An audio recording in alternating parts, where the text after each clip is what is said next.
She didn't just attack Rhea Ripley, she stole her life, her title, her man, her spot, and she did it all with a smile. And now, with WrestleMania 42 on the horizon, the question isn't whether this war is over. The question is, can it ever truly be? Welcome back, familia, to Wrestling Streams, the channel where we don't do surface level, we go all the way down to the roots. And today, we are breaking down one of the most personal, most layered, most jaw-dropping rivalries in WWE history, Liv Morgan versus Rhea Ripley. Because if you think you already know this story, I promise you, you don't know all of it. Let's go back to where everything changed. April 8, 2024, on Monday Night Raw. On that night, Liv Morgan went backstage and launched a vicious attack on Rhea Ripley, a calculated, premeditated ambush that left the Eradicator with a real, legitimate injury to her right arm. The Women's World Championship had to be vacated. Gone. Just like that. Rhea Ripley, the most dominant woman in WWE at that time, was stripped of her title, not in the middle of the ring, not in a championship match, but in a dingy corridor backstage because Liv Morgan decided she had been overlooked for the last time. Now here's what makes this more than just a wrestling angle.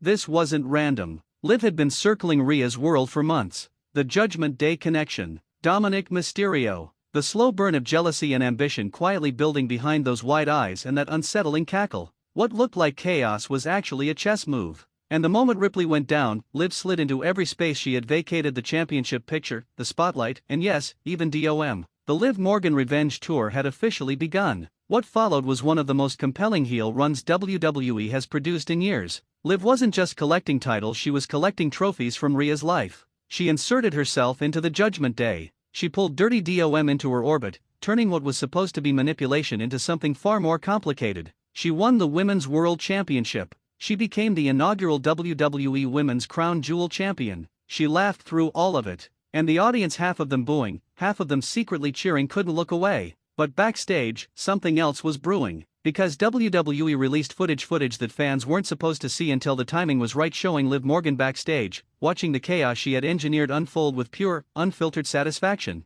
This wasn't just a woman taking opportunities. This was an architect. Liv had been manipulating Dominic deliberately, using him as a wedge to drive between herself and Rhea, knowing full well that when Ripley came back, the emotional damage would be just as devastating as any physical attack. And Rhea Ripley did come back. When the Eradicator's music hit and she walked back down that ramp, the building didn't just pop, it shook. Ripley came back different, quieter, more focused. The fire was still there, but it was colder now, and anyone who knows Rhea Ripley knows that cold fire is the most dangerous kind. She didn't come back for a title immediately. She came back for something deeper: her identity, her credibility, everything that had been taken from her while she was sidelined and healing. The rivalry continued to evolve, and what made it extraordinary was how personal every single layer of it felt. This wasn't two women fighting over a prop belt. This was a woman who had everything stripped from her by someone she never expected, going up against the person who had done the stripping and was now thriving from it. Every time they shared a screen, the tension was suffocating. Every interaction carried the weight of 100 unspoken things.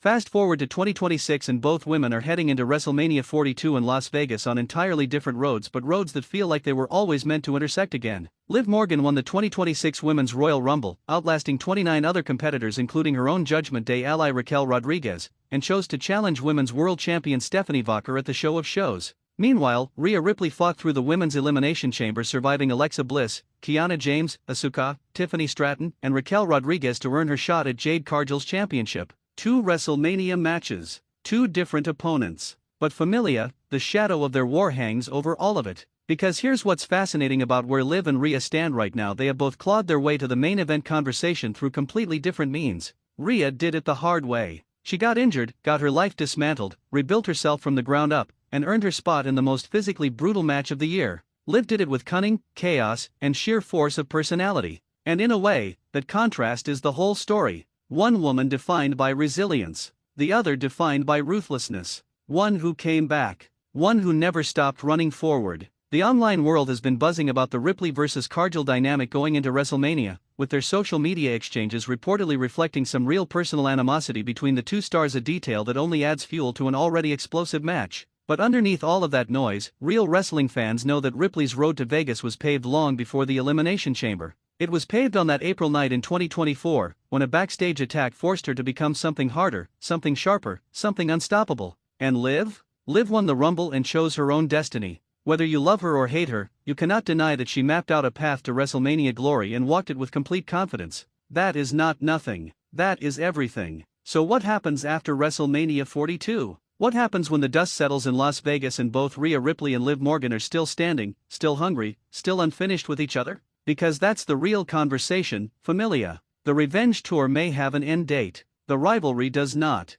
These two women have too much history, too much unresolved energy, and too much star power for WWE to leave this chapter closed for long. One started a war. The other survived it. And when they inevitably share that ring again, it's going to feel like the whole road was leading there the entire time. That's the story. That's the fire. Wrestling streams no filler, just fire.